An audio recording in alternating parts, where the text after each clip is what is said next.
এই আমরা ধরে রাখবো যে কোনো মূল্যে সেটা হচ্ছে আমাদের উনি আল্লাহ সাথে নির্দেশ। উনি কি নির্দেশ দিলেন সেটা আমার প্রতি দিলেন নির্দেশটা, এইটা যেন আমি বুঝতে পারি। গোশগুলো নষ্ট হয়ে যাচ্ছে না তো? না, প্রথম দিকে একটা পেশা করছিল যে একসাথে অনেকগুলো মাংস রাখা হয়েছে একেবারে, যে গ্যাপটার কথা ছিল পরবর্তীতে গ্যাপটা দেওয়া হয়নি। এখন এই গ্যাপে কিছু মাংসের উপরে সবুজ সবুজ ভাব চলে আসছে। এটা উপরের দিকে না নিচের দিকে? উপরে নিচের দিকের গুলো ঠিক আছে। ফ্রিজের মাংসটা দ্রুত ঠান্ডা হয়ে গেছে, বরফ হয়ে গেছে। নতুন যে ফ্রিজটা, এটার মাংস গতকালকেও দেখলাম কিছু শ্রেণীর মাংস আছে যে ধরলে মনে হচ্ছে না এটা একটু বরফ হয় নাই। আচ্ছা, সমস্যা হয়েছে, কিছু মাংস সমস্যা হচ্ছে। আচ্ছা, বুঝতে পারছি। আর নিচেরগুলো তো ঠিক আছে আশা করা যায়। আচ্ছা, এমনি 2-3 দিন ধরে রাখলে তাহলে ফ্রিজিং ভালো হইতো নাকি? না উপরের দিকে ফ্রিজিংটা কম হয়? ঠিক আছে, একসাথে অনেকগুলো মাঝখানের গুলো একটু বুঝতে পারছি। আপনাদের রাখিও তো অনেক দেরিতে। বুঝতে পারছি। আগের ফ্রিজটা ভালো কাজ করে না? ওটাও তো কাজ করছে না আগেরটা ভালো না?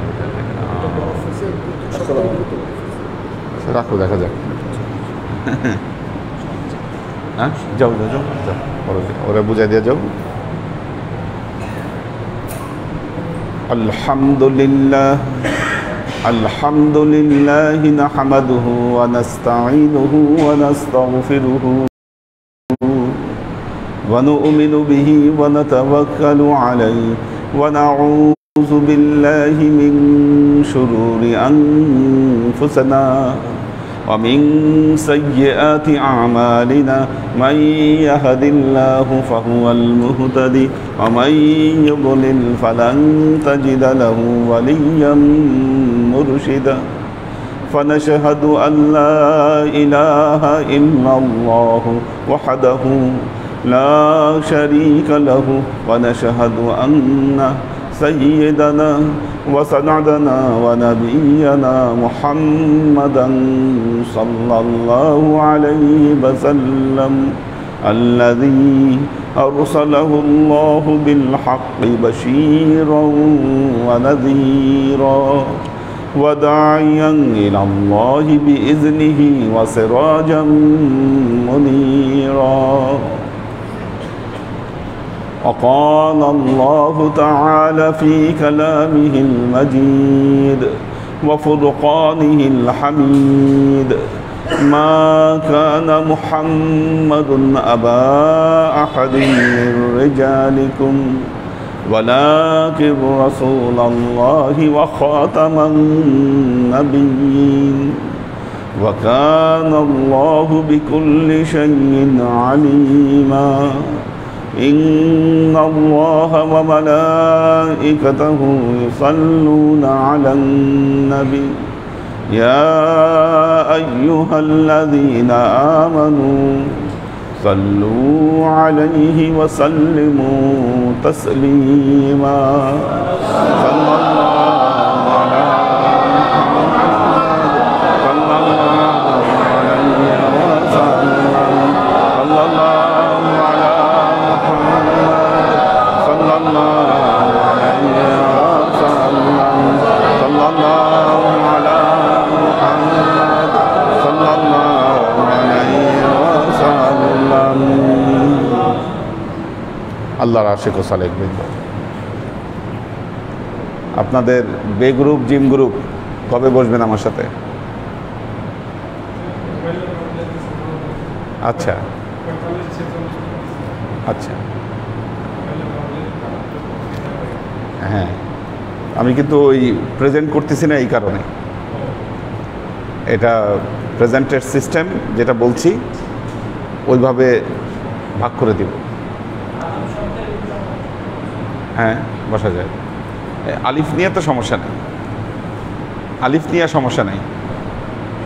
হ্যাঁ, আলিফটা তো ফিক্সড আছেই। মেন সমস্যা হলো বে আর জিম নিয়ে। হ্যাঁ, এদেরকে নিয়ে বেশি দরকার বসা।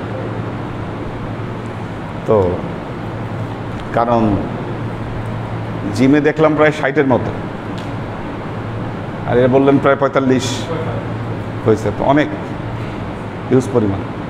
আপনাদের কয়টা হয়েছে? হ্যাঁ, তারপরেও আপনাদেরটা পরে দেখতেছি, আপনাদেরটা নিয়ে আর সমস্যা নাই, ঠিক আছে। সমস্যা হচ্ছে ওই দুইটা নিয়ে। তো এটা হয়তো আরও চিন্তা করলে, আরও খুঁজলে আরও পাওয়া যাবে। হ্যাঁ, এটা আরও বাড়বে। হ্যাঁ, আরও 29, হ্যাঁ, এটা আরও হয়তো কিছু বাদ পড়েছে। তো এইভাবে এক এক ক্লাসে এক এক গ্রুপের প্রেজেন্ট করব, এতে মনিটরিংটা সহজ হবে, ঠিক আছে। দায়িত্ববোধটা বাড়বে, দায়িত্ববোধ বাড়বে এতে। তো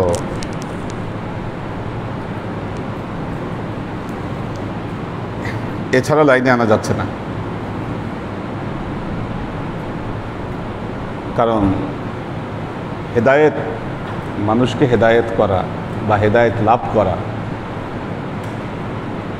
এটি এত সহজ ব্যাপার নয়। পৃথিবীতে সবচাইতে মূল্যবান জিনিস হচ্ছে এটা, হেদায়েত। কিন্তু আমরা এই পৃথিবীতে এর মূল্যটা বুঝতে পারছি না। তার কারণ আমরা কালকে যে বিষয়টা পড়লাম, পর্দা আমাদের চোখকে ঢেকে রেখেছে, আমাদের চোখে পর্দা পড়ে আছে। খতামাল্লাহু আলা কুলুবিহিম ওয়া আলা সামঈহিম ওয়া আলা আবসারিহিম গিশাওয়া। পর্দার কথা আল্লাহ পবিত্র কোরআনে বলেছেন যে আমি তাদের চোখের মধ্যে আমি পর্দা ফেলে দিয়েছি। এই পর্দার কারণে হেদায়েতের মূল্যটা তারা বুঝতে পারছে না। তার উপরে আমরা সর্বশেষ জামানায় অবস্থান করছি, এটা শেষ যুগ। আল্লাহ নবী এই যুগের ব্যাপারে আগেই ভবিষ্যৎবাণী করেছেন, শেষ জামানা। হ্যাঁ হ্যাঁ, এটা শেষ যুগ। পূর্ববর্তীরা এই যুগকে কলিযুগ বলেছে, এটা কলিযুগ। পূর্ববর্তী কিতাবে এই যুগের বর্ণনা দেওয়া হয়েছে, বলা হয়েছে এটা কলিযুগ। এই যুগে মানুষের হেদায়েতের উপর টিকে থাকা সবচাইতে বড় কঠিন হবে। সুল্লাতুম মিনাল আউয়ালিনা ওয়া কলিলুম মিনাল আখিরিন, পবিত্র কোরআনে আল্লাহ বলেছেন। আসহাবে ইয়ামিন যারা হবে, আল্লাহর আরশের ডান দিকে যারা অবস্থান করবে, এদের মধ্যে সুল্লাতুম মিনাল আউয়ালিন, পূর্বের যুগ থেকে বেশি মানুষ থাকবে, ওয়া কলিলুম মিনাল আখিরিন, আখিরি জামানা থেকে খুব কম মানুষ ওই ডান দিকের দলে অবস্থান করতে পারবে।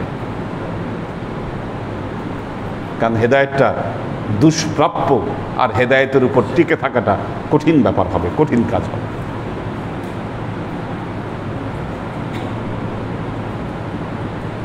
তারপরেও উন্নত বিশ্ব যাওয়া লাগবে না। চায়নাতেই যদি যান, চায়নায়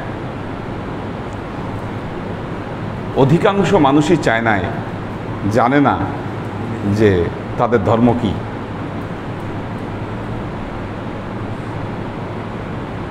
ওই ঘরে যে মুসলমান আছে তাদেরকে উপর তো বিভিন্ন রকমভাবে অত্যাচার এবং ধর্ম যেন পালন করতে না পারে তার জন্য বিভিন্ন চেষ্টা সেখানে আছে। চায়নার মানুষের কালচার হলো কাজ করবে, টাকা উপার্জন করবে এবং খায় দেয়, ঘোরাফেরা করে ওই টাকা শেষ করবে, বাস। এই টাকা উপার্জন করবে, খাবে, ঘোরাফেরা করবে, এইভাবে। হ্যাঁ, জমায় হয়তো, হ্যাঁ জমায় তো আত্মতুষ্টির জন্য, মনোতুষ্টির জন্য। আল্লাযী জামাআ মালা ওয়া আদ্দাদা, এটা একটা মনোতুষ্টি, জমায় আর গুনে গুনে। আর এদের খাওয়া দাওয়া দেখলে আপনি অবাক হবেন, চায়নার মানুষের। আমি অবাক হয়েছি। অ্যারাবিয়ানরা টেবিল ভরে খাবার নেয়, খায় না। আবার না খাবার একটা ফিলোসফি আছে, তারা জানে যে তাদের দেশে অনেক আজনবী আছে, এই খাবারগুলো রেখে দিলে তারা যে খেয়ে নিবে এটা জানে, এই জন্য খায় না সব খাবার, কিছু রেখে দেয়। এই দর্শনেই তারা সব কিছু খায় না।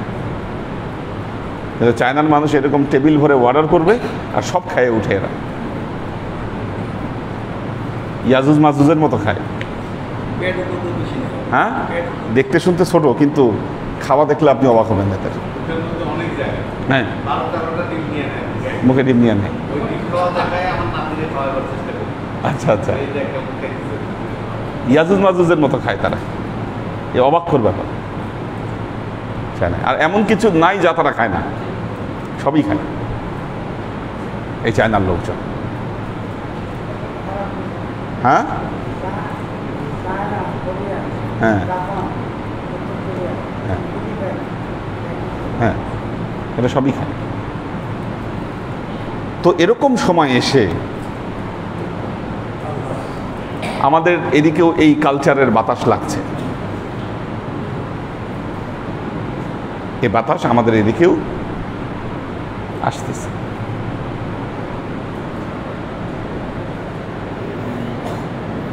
কারণ বাংলাদেশের কক্সবাজারে আমি প্রথম গিয়েছি 1996-এ। এখন যে কলাতলি বিচ, এটা তখন ছিল, এখানে কোনো কিচ্ছু ছিল না, কিছুই না।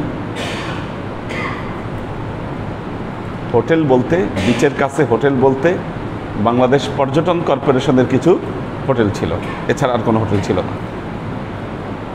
শৈবাল, প্রবাল, উপাল, এই যে নামগুলো, এই হোটেলগুলো ছিল সেখানে।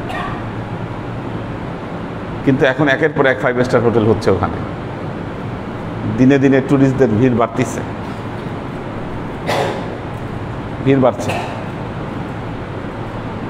তার মানে এই কালচারগুলো এখানে আস্তে আস্তে ডেভেলপ হচ্ছে আমাদের এখানে। তো মানুষ খাবে দাবে, ঘুরবে ফিরবে, কিন্তু ধর্মকর্ম করবে না। দ্বিতীয়ত, ধর্ম যতটুকু থাকবে সেটা ফ্যাশন হিসাবে থাকবে, ধর্মটা হবে ফ্যাশন।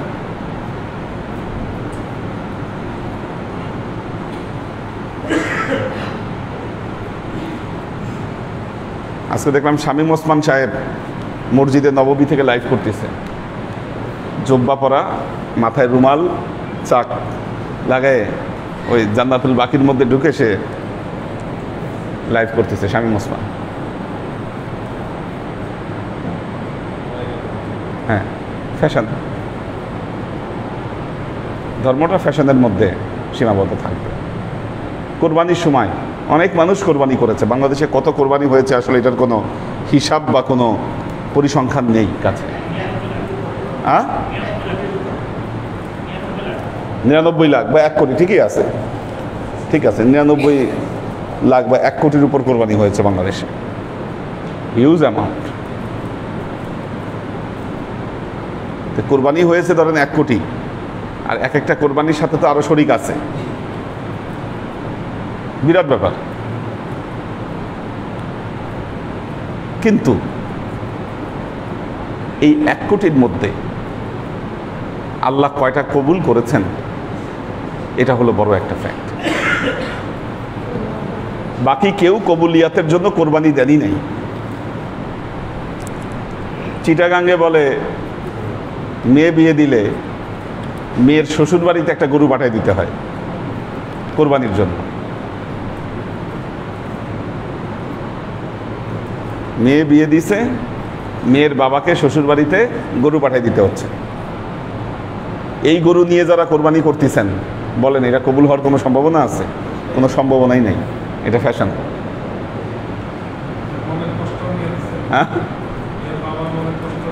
কোত্থেকে আসছে যে এই কালচারগুলো, আল্লাহ মাফ করুক, আল্লাহ মাফ করুক।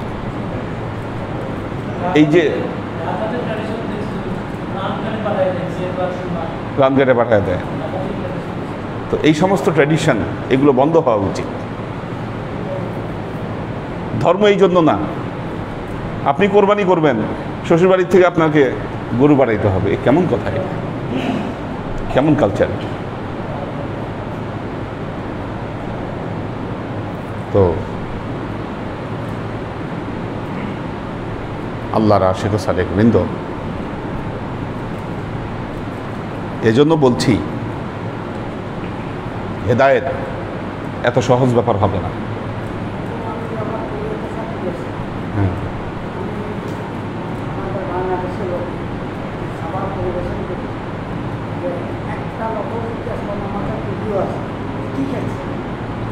আচ্ছা,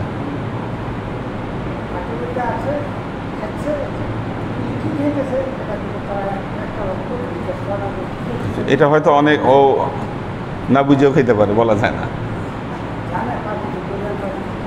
আচ্ছা আচ্ছা আচ্ছা, আল্লাহ মাফ করুক, ঠিক আছে। তো কারণ হালাল হারামের এই চিন্তাটা অনেকেরই মাথায় নাই। বাংলাদেশের সাজেক এরিয়া, ওখানে কিন্তু যারা রান্না করে, যাদের হোটেল আছে, অধিকাংশই হিন্দু খ্রিস্টান, মুসলমান না। তারা যে মুরগিটা জবাই করতেছে ওটা খাওয়া আমাদের জন্য হালাল না। কাজে ওখানে নিজ হাতে জবাই করে না দিলে আপনি মুরগি খেতে পারবেন না। হ্যাঁ, তো এই সেন্সগুলো অনেকেই জানে না। আমরা যেই বিষয়টি পড়ছিলাম, আসলে ক্লাস এমনভাবে শেষ করে দিতে হবে, এটাও আমাদের জীবনের বাস্তবতা। আব্বার সময় থাকতে 2টা 2:30 পর্যন্ত ক্লাস হতো, কিন্তু আমি একটা জিনিস বুঝলাম না, 4টা হতে হতেই আবার সকাল হয়ে যায়। আগে তো এরকম হতো না। হ্যাঁ, এটা কেন হচ্ছে আমি তো বুঝলাম না। এটা কি সময় কি আগানো পড়ানো কিছু হয়েছে নাকি? হ্যাঁ,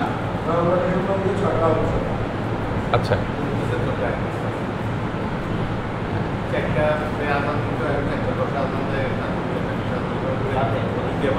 একেবারেই কম সময় থাকে।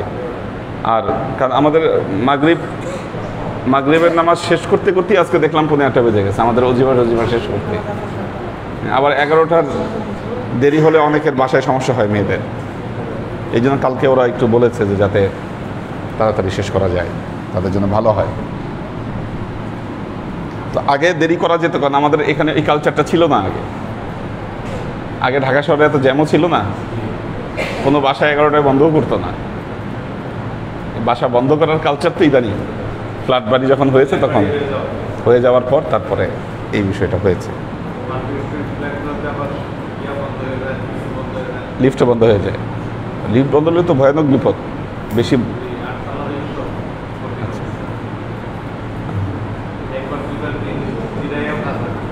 বুঝতে পারছি, হ্যাঁ, তাই তো হওয়ার কথা। আসলে বয়স্ক মানুষের তো সমস্যা হওয়ার কথা। عن أبي هريرة عن النبي صلى الله عليه وسلم قال يخرب الكعبة جزء من الحبشة। আল্লাহ নবী বলেছেন, কাবা ঘর ধ্বংস করবে হাবশি এলাকার মানুষ। হ্যাঁ, কালো হাবশি এলাকার মানুষ, তারা কালো নিগ্র। এবং সুআকাতাইন, পায়ের নলা থাকবে সরু। পায়ের নলা কোনটা? এটা থাকবে সরু, চিকন। তার পায়ের নলাটা থাকবে সরু, চিকন চিকন, কালো এরা। আর হাবশি এলাকার মানুষ, এরা কাবাঘর ধ্বংস করবে। আল্লাহ নবীর প্রত্যেকটা কথা। কিয়ামতের আলামত বলেছেন, নজর থেকে উত্থিত হবে শয়তানের শিং। আল্লাহ নবী বলেছেন, নজর থেকে, নজর এলাকা থেকে শয়তানের শিং উঠবে।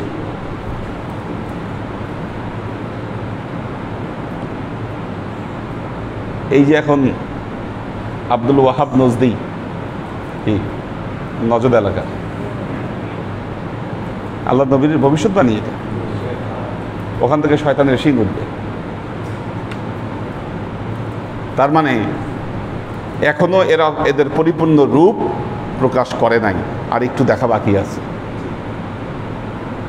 আরো দেখবেন নবীর ভবিষ্যৎবাণী।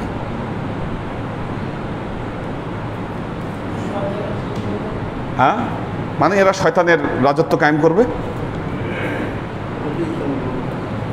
শয়তানের রাজত্ব কায়েম করবে। আর হাবশি এলাকার মানুষ এরা কাবাঘর ধ্বংস করবে। পায়ের নলা হবে সরু, বেঁচে থাকলে মানুষ দেখবে। হ্যাঁ, হাবশি মূলত একটা বংশ, হাবশি মূলত বংশ, এবং এরা নিগ্রো। হ্যাঁ, লম্বা হয়, হাবশিরা লম্বা চড়া হয়, নিগ্রো নিগ্রো। তো এদের ব্যাপারে আল্লাহ নবী দুটো কথা বলেছেন, এক হচ্ছে হাবশি হবে আর পায়ের নলা সরু হবে। এই দুই ধরনের মানুষ এরা কাবাঘর ধ্বংস করবে। ছিল, যুগে যুগেই ছিল, ঠিক আছে।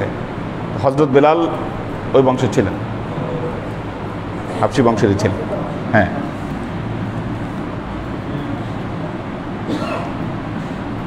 عن عائشة قالت كانوا يصومون عاشوراء قبل إفراد رمضان وكان يوما تستتر فيه الكعبة فلما فرض الله رمضان قال رسول الله صلى الله عليه وسلم من شاء أن يصومه فليصمه من شاء أن يتركه فليتركه। এখানে গুরুত্বপূর্ণ তথ্য আছে। কে বলছেন? মা আয়েশা বলছেন। মা আয়েশা রাদিয়াল্লাহু তাআলা আনহা বলছেন যে ক্বালাত কানু ইয়াসুমুনা আশুরা, আমরা আশুরার রোজা রাখতাম। সামনে আসতেছে আশুরার রোজা, মুহররমের 10 তারিখের রোজা। কানু ইয়াসুমুনা আশুরা ক্বাবলা আইয়ুফরাদু রমাদান, রমজানের রোজা ফরজ হওয়ার আগে আমরা আশুরার রোজা রাখতাম। ওয়াকানা ইয়াওমান তুস্তাতারু ফিহিল কাবা, যেই বছর কাবা ঘরে গিলাফ পরানো হলো, ফারাদাল্লাহু রমাদান, আল্লাহ তাআলা ওই বছর রমজানের রোজা ফরজ করে দিলেন। ক্বালা রাসূলুল্লাহ সাল্লাল্লাহু আলাইহি ওয়াসাল্লাম, এরপর আল্লাহ নবী বললেন, মান শাআ আইয়াসুমাহু, যে চাবে সে এই আশুরার রোজা রাখবে, অমান শাআ আইয়াতরুকাহু ফালিয়াতরুকাহু, যে চাবে এটাকে পরিত্যাগ করবে সে পরিত্যাগ করবে। তার মানে কাবা ঘরে গিলাফ ছিল না, কাবা ঘরে গিলাফ ছিল না। কোন বছর গিলাফ চড়ানো হলো? যেই বছর রমজানের রোজা ফরজ হলো। আর আমরা জানি রমজানের রোজা ফরজ হয়েছে দ্বিতীয় হিজরিতে,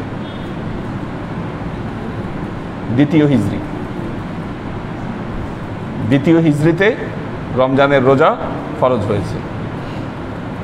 তার মানে দ্বিতীয় হিজরি থেকেই কাবা ঘরে গিলাফ চড়ানো শুরু হয়েছে, এর আগে গিলাফ ছিল না।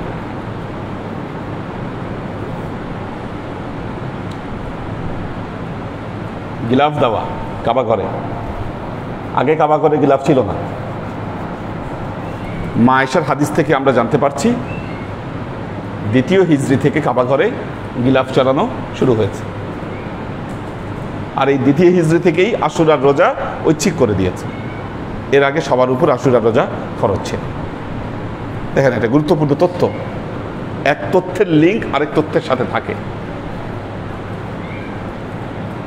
হযরত ইউসুফ আলাইহিস সালামের সময় মুদ্রার প্রচলন ছিল। আমরা কিভাবে বুঝতে পারছি? কারণ পবিত্র কোরআনে এই বর্ণনা এসেছে হযরত ইউসুফ আলাইহিস সালামকে মুদ্রার বিনিময়ে কিনেছিল। বাক্সিন বলা হচ্ছে, এখানে বাক্স শব্দটা আছে, মুদ্রা, স্বর্ণ মুদ্রার বিনিময়ে কিনেছিল। তার মানে ওই সময় মুদ্রার প্রচলন ছিল। দাউদ আলাইহিস সালাম লোহা ধরলেই লোহা গলে যেত, তার মানে ওনার সময় থেকে লোহার ব্যবহার ছিল, উনি লৌহ যুগে আসছিলেন। এই যে একটা তথ্য আরেকটা তথ্যকে লিঙ্ক করে, আমরা একটার মাধ্যমে আরেকটা তথ্য জানতে পারছি। এখানে মা আয়েশা মুহররমের রোজা সম্পর্কে বলছেন যে এটা আগে ফরজ ছিল, রমজানের রোজা যখন হয়েছে তখন সেটাকে কি করেছে, রমজানের রোজা যখন হয়েছে তখন এটাকে ঐচ্ছিক করে দিয়েছে। এখানে আরেকটা বিষয় আছে, হিজরি সন প্রবর্তন করা হয়েছে খলিফা ওমর রাদিয়াল্লাহু তাআলা আনহুর সময়। এর আগে তো হিজরি সন ছিল না। তাহলে কি ছিল? বড় বড় একটা ঘটনাকে নিয়ে বছর গণনা করা হতো। যেমন বলতো আসহাবে ফিলের বছর, যেদিন আসহাবে ফিলের ঘটনা যে বছর ঘটেছে সে বলতো হাতির বছর ওইটা। দুর্ভিক্ষ আসছে, দুর্ভিক্ষের বছর। বৃষ্টি হয়েছে খুব, বৃষ্টির বছর। কোনো যুদ্ধ হয়েছে, ওই যুদ্ধের বছর। তার মানে কাবাঘরে যে গিলাফ চড়ানো হয়েছে এটা একটা গুরুত্বপূর্ণ ঘটনা, এই জন্য ওই বছরটাকে তারা মনে রেখেছে কাবাঘরে গিলাফ চড়ানোর বছর। আর ওই সময়ই কি হয়েছে, রোজা, রমজানের রোজা ফরজ হয়েছে। পরবর্তীতে মানুষ গবেষণা করে দেখেছে দ্বিতীয় হিজরিতে রমজানের রোজা ফরজ হয়েছিল। আমরা এর মাধ্যমে এই তথ্যটা পেয়ে গেলাম।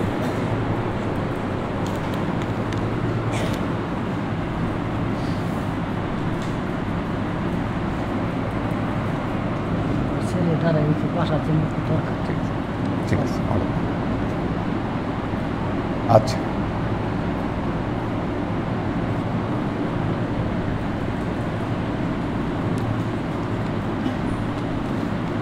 عن أبي سعيد الخدري عن النبي صلى الله عليه وسلم قال لا يحجن البيت ولا يؤتمرن بعد خروج ياجوج وماجوج। আল্লাহ নবী বলেছেন ইয়াজুজ মাজুজ বাইর হবার পরেও আমরা কাবাঘর তওয়াফ করব, উমরা করব।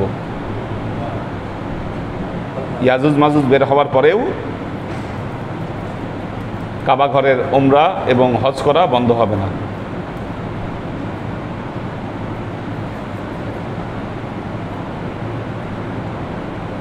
লা ইয়াতামাররান্না বাদা খুরুজ ইয়াজুজ ওয়া মাজুজ। وعن شعبة قال لا يحج البيت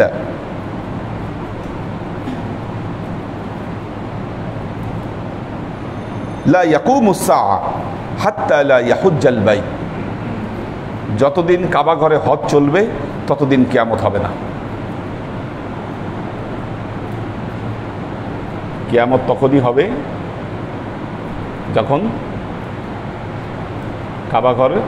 কাবা ঘরে হজ বন্ধ হবে।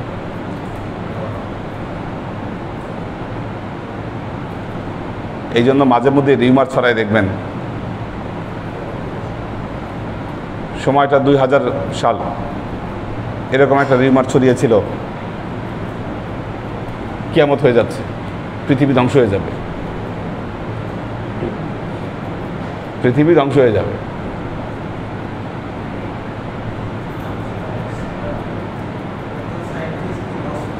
নস্ট্রাডাম তার এক শ্লোক থেকে মানুষ ধারণা করেছে পৃথিবী ধ্বংস হবে।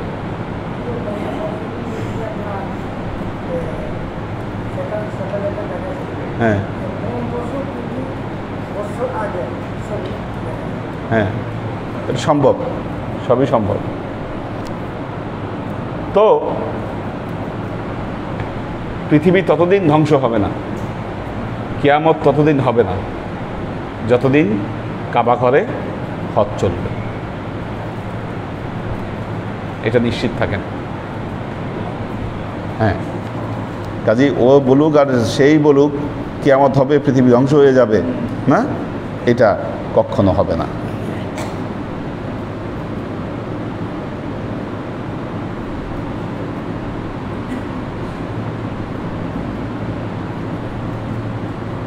আন ওয়াসিল আন আবি ওয়াইল ক্বালা জালাস্তু মা শাইবা আলা কুরসি ফিল কাবা। বর্ণনাকারী বলছেন, আমি হযরত শাইবার সাথে কাবার মধ্যে চেয়ারে বসেছিলাম।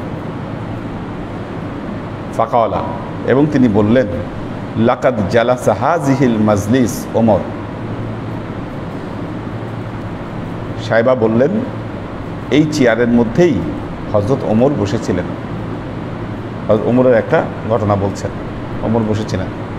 ফাকালা, তিনি বলছিলেন, লাকাদ হামামতু আল্লা আদা ফিহা সাফরা ওয়ালা বাইদা। তিনি বলছেন, এই কাবা ঘরের মধ্যে যত হলুদ এবং সাদা সম্পদ আছে, অর্থাৎ সোনা আর রূপা যা আছে, আমি চাই এগুলাকে সব দান করে দিতে, দান করে দিতে। তখন হযরত শাইবা তাকে বলেছিলেন, ইন্না সাহিবাইকা লাম ইয়াফআলা। আপনি যে দান করতে চাচ্ছেন, আপনার দুইজন সাথী অর্থাৎ মোহাম্মদ মুস্তাফা সাল্লাল্লাহু আলাইহি ওয়াসাল্লাম এবং হযরত আবু বকর, তারা তো এই কাজ করে নাই। তারা চাইলে তো সব দান করে দিতে পারতো, তারা তো সব দান করে দেয় নাই। তো আপনি সব দান করে দিতে চাচ্ছেন কেন?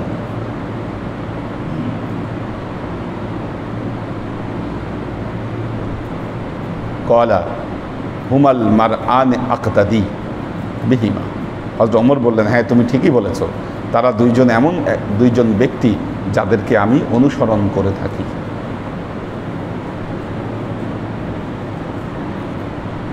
তো তার মানে কাবা ঘরে সম্পদ গচ্ছিত ছিল, এখনো আছে। যে ক্লক টাওয়ার যেটা, এটা কাবা ঘরের ওয়াকফ। এই বড় যত এখানে বিল্ডিং দেখেন, এটার খরচ কাবা ঘরের জন্যই ব্যয় হয়। এই বড় বড় যে হোটেলগুলো আছে, এগুলোর খরচ দিয়ে বাইতুল্লাহর খরচ নির্বাহ করা হয়।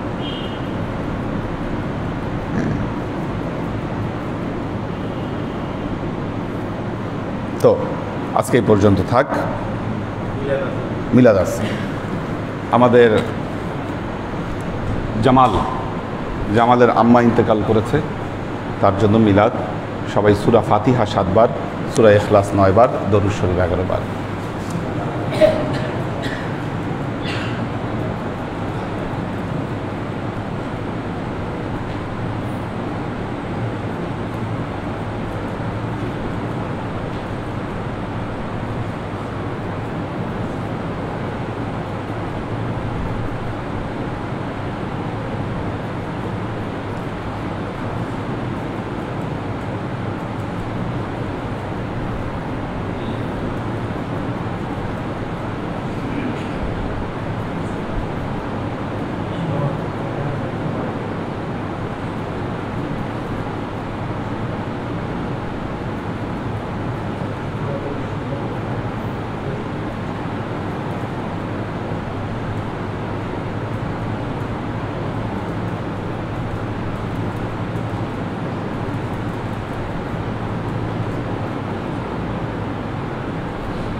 আসুন আমরা রাসূল পাক সাল্লাল্লাহু আলাইহি ওয়াসাল্লামের শানে দরুদ ও সালাম প্রেরণের মাধ্যমে হৃদয়ের আরজিগুলোকে আল্লাহর দরবারে পেশ করি।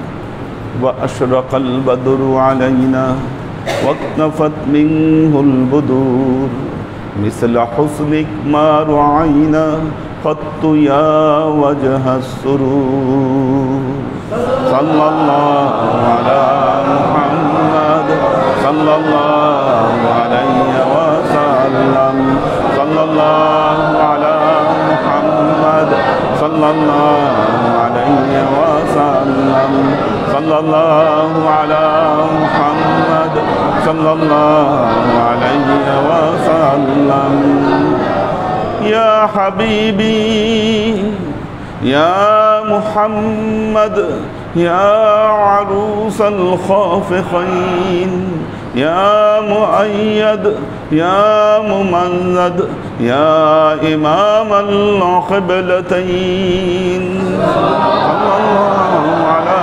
محمد صلى الله عليه وسلم صلى الله على محمد صلى الله عليه وسلم صلى الله على محمد صلى الله عليه وسلم ما رعينا عيسى حنات بالصور إلا إليك والغمام هلك ظلت والملا صلوا عليه صلى الله على محمد صلى الله عليه وسلم صلى الله على محمد صلى الله عليه وسلم صلى الله على محمد صلى الله عليه وسلم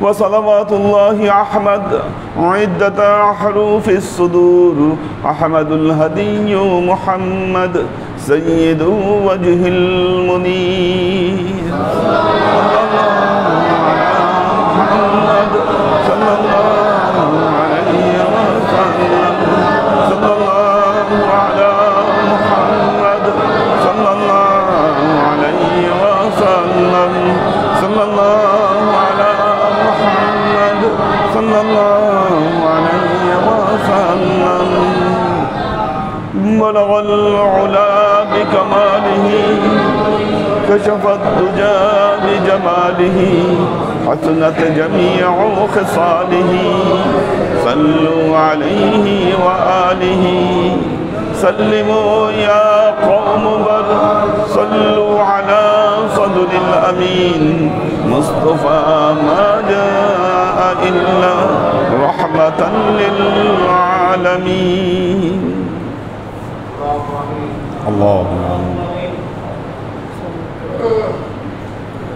اللهم صل على محمد وعلى آل محمد كما صليت على إبراهيم وعلى آل إبراهيم إنك حميد مجيد اللهم بارك على محمد وعلى آل محمد كما باركت على إبراهيم وعلى آل إبراهيم إنك حميد مجيد ربنا ظلمنا أنفسنا وإن لم تغفر لنا وترحمنا لنكونن من الخاسرين ربنا آتنا في الدنيا حسنة وفي الآخرة حسنة وقنا عذاب النار ربنا لا تزغ قلوبنا بعد إذ هديتنا وهب لنا من لدنك رحمة إنك أنت الوهاب اللهم إنك عفو تحب العفو فاعف عني يا غفور الرحيم الغفور اللهم نور قلوبنا بنور الإيمان ونور قلوبنا بنور الإسلام ونور قلوبنا بنور الإحسان وزين أخلاقنا بنور محمد صلى الله عليه وسلم